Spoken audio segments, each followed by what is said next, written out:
Good morning, students. Today we will start new chapter, coordinator geometry, chapter number 7. Okay, I had already discussed with you in class 9th coordinate geometry, chapter number 3rd and 4th both are related to the coordinate geometry. यहाँ पे हम graph को plot करते थे. Okay, but in class 10th there is some different topic related to coordinate geometry. Now first one is the distance formula. The distance between the point A and V is given by AB, that is equal to x2 minus x1 whole square plus y2 minus y1 whole square and take under root.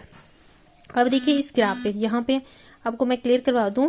This is a Cartesian plane. Okay, one is the x axis, this is the x axis positive, this is the y x axis positive, left side x axis negative and downside y axis negative. Where the x axis and y axis intersect to each other, that point is the origin. At origin the value of x and y both are 0. Okay, now x axis that is called abscissa and y axis that is called ordinate. In abscissa the value of y is 0, in ordinate the value of x is 0. Okay, now here is 2 point A and point B. We will find the distance from point A to B. Then we will apply the formula, distance formula. AB, point A, there is the 2 point x1 y1 and point B x2 y2.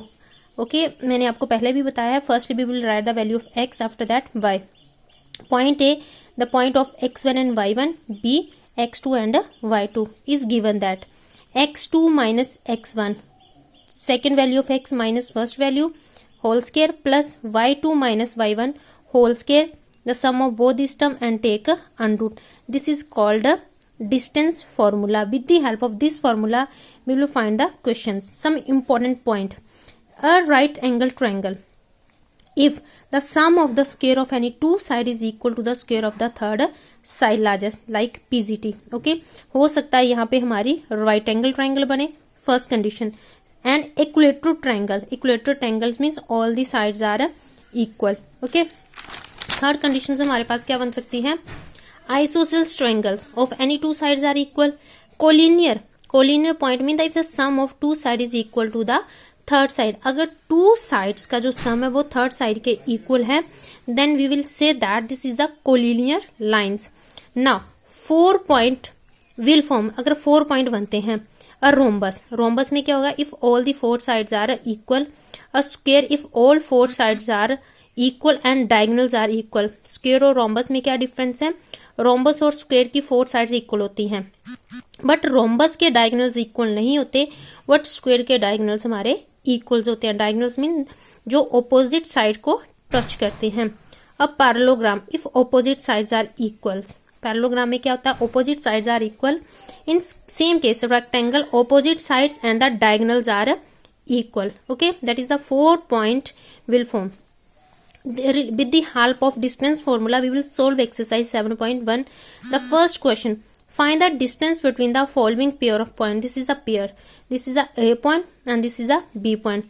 Now find the distance between these 2 points. A point we can write as x1 y1. B point is the x2 y2.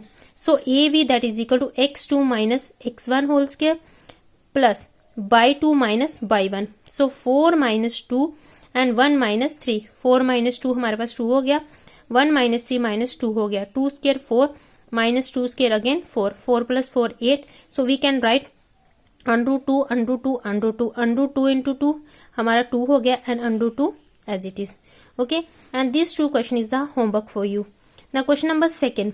Find the distance between the point 0 0 and 36 and 15. अब देखिए एक point हमारे पास ये है, एक point ये है, means यहाँ से क्लियर हो रहा है ये ओरिजिन के पॉइंट है हमारे पास. ओके, ना पॉइंट बी, ए हमारे पास 0 0, बी हमारे पास ये आ गया. Apply distance formula x2 minus x1. तो x2 कितना हमारे पास 36 माइनस x1 0, y2 हमारा 15 है, y1 हमारा 0. Take the square of both this term and find out the square root. 15 21 is the square of 39 and this is the answer. Okay, the next question is there. Question number 3. Determine if the point this are collinear. Collinear point कब होंगे? If the sum of the two side is equal to the third side. Okay, so with the help of distance formula, firstly we will solve point AB, after that BC, after that AC.